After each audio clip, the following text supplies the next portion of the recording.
गुरुर्विष्णु गुरुर्देवो महेश्वर गुरुर साक्षात् परम ब्रह्म तस्मै श्री गुरुवे नमः।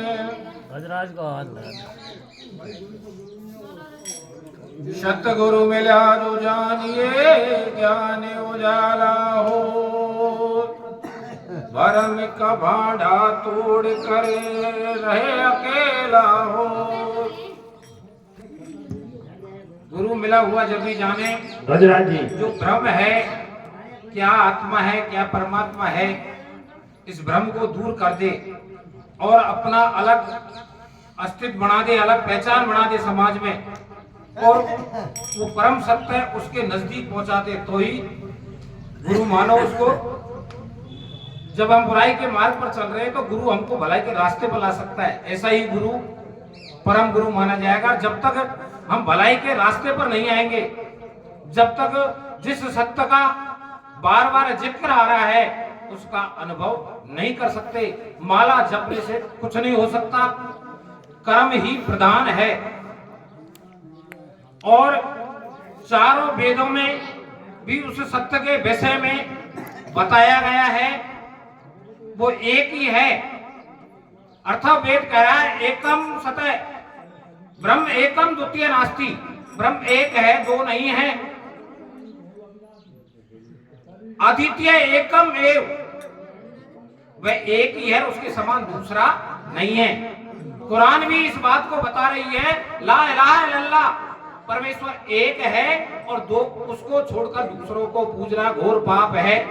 गीता जी भी इसका प्रमाण दे रही है कि आपने राम कृष्ण अनेक नाम सुनेंगे, स्वयं कृष्ण जी भी उसको ब्रह्म कहा है। मां कोई देवी दुर्गा का उल्लेख नहीं है, केवल ब्रह्म यानी वो परम सत्य है, उसी की ओर गीता जी बार बार उल्लेख कर रही है। आप देवी पूजे, दुर्गा पूजे, पितृ पूजे, हर एक में पूजा उसी की ब्रह्म की हो रही है। ये गीता जी स्पष्ट प्रमाण बता रही है। यजुर्वेद कह रहा है न तस्य प्रतिमा अस्ति, उसकी कोई मूर्ति नहीं है। तो मूर्ति नहीं है तो शरीर कैसे हो सकता है? शरीर मन मूर्ति, उसकी कोई मूर्ति नहीं है। वो दुनिया की मूर्ति गढ़ता है, सभी जीवों की मूर्ति गढ़ता है, उसकी मूर्ति गढ़ने का किसी को हक नहीं है। ये परम सत्य है। वेद उसको, चारों वेदों में उसको निराकार बताया गया है, उसका कोई नाम नहीं बताया गया है, न उसका माई है न बाप है, न उसकी कोई संतान है। संतान है तो सब जीव हैं। अपने आप सिस्टम चलता है उसके भय से। जो दुनिया नैतिकता के दायरे में जी रही है उसके भय से ही है, उसकी लाठी की वजह से दुनिया जी रही है कि यदि हम कोई गलत करेंगे तो हमको दंड भोगना पड़ेगा। और उसकी अदृश्य शक्ति इन लक्षणों योनियों में से एक योनि के पास है जो दिखती नहीं है, और जब वो मार देते हैं तो वैज्ञानिकों की मशीन फेल हो जाती है, उनकी बीमारी को कोई जांच नहीं सकता। जो अधर्म के रास्ते पर चलते हैं, उस परम सत्ता को नहीं मानते हैं, उन्हीं पर वो सत्ता, वो लाठी चालू होती है। और ऐसे ही लोगों को गंडे ताबीज की जरूरत पड़ती है। कहते हैं कि हम तो बहुत दुखी हैं। आपने किसी जीव को सताया होगा, आपने धर्म की मर्यादा का उल्लंघन किया होगा, प्रभु की सत्ता को स्वीकार नहीं किया होगा, इसलिए आपको गंडे ताबीज की जरूरत पड़ी है। उनका ऐसा अंकुश है। और जो जीव उस प्रभु की सत्ता के साथ जुड़ जाता है, सदा उसको हृदय में धारण करता है, उसको वो लाठी कभी परेशान नहीं करती। वो आपके पास ही है। उसके अनेक नाम है। ऋग्वेद कह रहा है एकम सतः क्रिया बहुधा वदंती, परम सत्य एक है, उसको अनेक नामों से जाना जाता है। उसी को सतश्री अकाल, उसी को गॉड, उसी को ईश्वर, उसी को अल्लाह, उसी को साहेब, अनेक नामों से जाना जाता है। और वो आपकी काया में मौजूद है। गीता जी कह रही है ईश्वर सर्वभूतानां हृदयेषु अर्जुन तिष्ठति ब्राह्मण सर्वभूतानि यंत्राणि रूढ़ाणि ब्राह्मण माया। आपके शरीर में रहते हुए उसी की माया में हम भ्रमित हुए फिरे और उसको पहचान नहीं सकते हैं। कुरान शरीफ भी इसका उल्लेख कर रही है, वफी अंकुशेकुम तत्सेरुन, हे इंसान मैं तेरे हृदय में रहता हूं, तू मुझे पहचानता क्यों नहीं? मैं तेरी श्वासों में रमा हुआ हूं, बिना ज्ञान रूपी नेत्रों के तू मुझे नहीं देख सकता। अब ज्ञान रूपी नेत्र गुरु ही देता है। गुरु के पास ही तत्व ज्ञान है, जिसको सूक्ष्म वेद कहते हैं। पांचवा वेद संतों के पास ही है, और संत ही उसको देते हैं। जो वेदों में नहीं है वो संतों के पास है। मनुष्य दुखी है तो स्वयं के कर्मों से है। एक किसान कड़वी को खूब सुरक्षित तरीके से लगा लेता है, चारों तरफ उसके बाढ़ बैठ गए, और सोचता है इसको कोई जीव नहीं खाएगा। यदि उसके अंदर दीमक पैदा हो गई तो सारी कड़वी को खा जाएगी।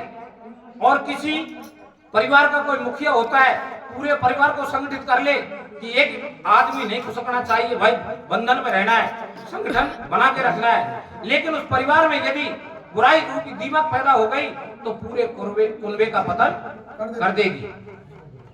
सुखी रहने के लिए 5 बातों का होना जरूरी है।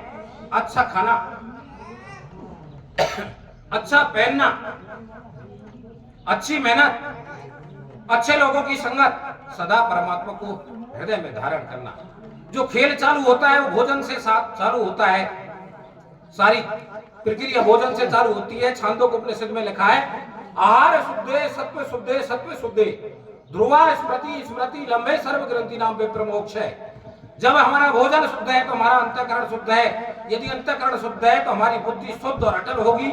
जब बुद्धि शुद्ध और अटल है तो हमकी ब्रह्म की जिज्ञासा रखने वाले जो जीव हैं उसकी ओर आगे बढ़ जाएंगे, उसकी प्राप्ति का रास्ता खुल जाएगा। तो भोजन शुद्ध नहीं है तो कुछ नहीं है। कर्म ही प्रधान बताया है। कोने काऊ सुख दुख कर दाता, निज कृत कर्म भोग सब भ्राता। रामचरितमानस कह रही है, कौशल्या कह दोषन काहू, कर्म विवश सुख दुख क्षति लाहू। कठिन कर्म गति जान विधाता, शुभ अशुभ सकल कर्म फलदाता। जो है सब कुछ कर्म है। जब हम दूसरे का पतन करने का प्रयास करेंगे तो उसकी लाठी पहले हमारा चौपट करेगी। कि ब्रह्म के स्वरूप अनुभव में ऐसा आया है कि हर काया में ब्रह्म का वास है, और संसार में पुज रहा है तो वो ही पुज रहा है। जब हम दूसरे का पतन का प्रयास करेंगे तो ब्रह्म का स्वरूप हमारी काया में शैतान का स्वरूप होकर पहले हमारा चौपट करेगा। जब हम देव रूप धर्म नीति पर चलेंगे, मर्यादा में जीवन जिएंगे, सहयोग से चलेंगे, तो ब्रह्म का स्वरूप देव रूप में हमारी मदद करते हुए हमारे घर को आगे बढ़ाएगा। जब हमारे काया में जो असल प्रेम है जो पैदा हो जाएगा, जिसका शास्त्र रामचरितमानस उल्लेख कर रहे हैं कि हरि व्यापक सर्वत्र समाना, प्रेम से प्रकट होए में जाना। लेकिन उसको खोला नहीं। वो कौन सा प्रेम है? वो प्रेम है वासना रहित, विकार रहित, त्याग में ही प्रेम। उस प्रेम के अंदर परमात्मा का वास है। इस रास्ते पर आने के बाद उसका अनुभव कर सकते हैं। है तो इस काया में है, उसका कोई अवतार नहीं होता है। अब लोग कहते हैं कि अवतार होता है, तो बालकांड में चौपाई दे रखी है, नेत नेत जय वेद निरूपा, निजानंद निरुपादु अनुपा, शिव ब्रह्म विष्णु भगवाना, जासु अंश के उपजे ना। कोटि कोटि ब्रह्मा विष्णु महेश, जिसके अंश से ही पैदा होते हैं, वो असल खेल अलग है। तो वो इसी में पाया जाता है। लेकिन भलाई के मार्ग पर चले, त्यागमय जीवन में जिए, प्राणी मात्र के प्रति स्वार्थ रहित प्रेम रखें, तो उसका अनुभव कर सकते हैं। और सुख है तो इस काया में है, और दुख है तो उस काया में ही है। जब मनुष्य की काया में भलाई का प्रवेश हो जाएगा, उसी दिन उसके घर में और काया में सुखों की शुरुआत हो जाएगी। जिस दिन मनुष्य के शरीर में बुराई का प्रवेश हो जाएगा, उसी दिन उसकी काया में और घर में दुखों की शुरुआत हो जाएगी। तो इसके ऊपर एक अनुभव की वाणी है। व्यवहार से सुख होते हैं, व्यवहार से दुख हो। शुद्ध व्यवहार करे भाई, तेरा जीवन सुख में हो। मधुर सहज सी बोली हो, उत्तम हो व्यवहार। वे प्राणी बिन योति जीते सब संसार। जिनका व्यवहार रहा है उनने संसार को नई दिशा दी है। और जिनको ये लोग पूजते हैं, ये ब्रह्मा है, इसका मंदिर है, ये कृष्ण है, सबके हाथ में हथियार हैं। या तो वो किसी से डरते हैं या उनकी दुश्मनी है किसी से। जिनने उस परम सत्य को पाया है उनने कभी किसी पर हथियार नहीं उठाया है। कबीर साहिब ने पाया, संत रैदास ने पाया, संत दादू दयाल ने पाया, नानक जी ने पाया।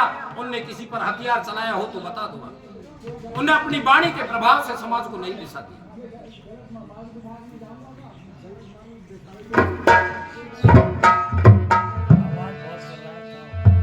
अरे पाओ पाओ जी काया में सुख पाओ जी।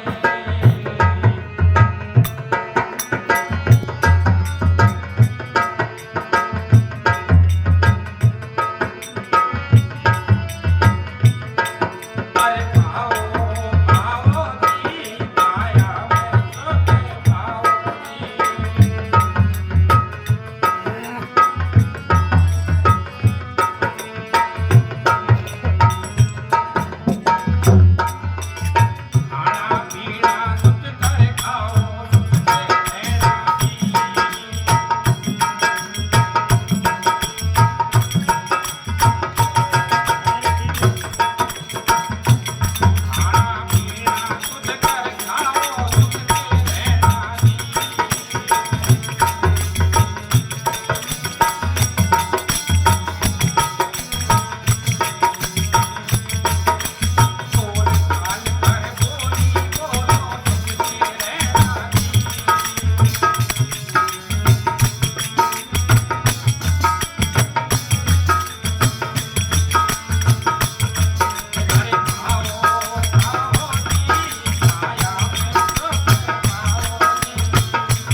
आचरण सुधर जाए, हमारी काया में भलाई का प्रवेश हो जाए तो हमें सुखों की प्राप्ति हो जाएगी, हमको दर दर नहीं भटकना पड़ेगा। और जब भलाई का प्रवेश हो जाएगा तो सारे गंडे ताबीज दूर भग जाएंगे, गंडे ताबीज बंधवाने की जरूरत नहीं पड़ेगी। और इस स्थूल शरीर का भोजन है तो अन्न है और आत्मा का भोजन है राम नाम। अब जिन देवों के चक्कर आप लगाते हो उनको आप बतासे तो फोड़ते हो, लेकिन जो उनका भोजन है उस भोजन को आप देते नहीं, वो कब तक बेचारे भटकते रहेंगे। उनको मुक्ति के रास्ते में आप सहारा नहीं दे सकते, उनको राम नाम नहीं सुना सकते और कहते हैं कि हमको शांति मिल जाए। जब तक आपके पूर्वज हैं वो दुखी रहेंगे, जब तक दुनिया में कोई आपको सुख देने वाला पैदा नहीं हुआ। जय श्री राम। बहुत बहुत बढ़िया।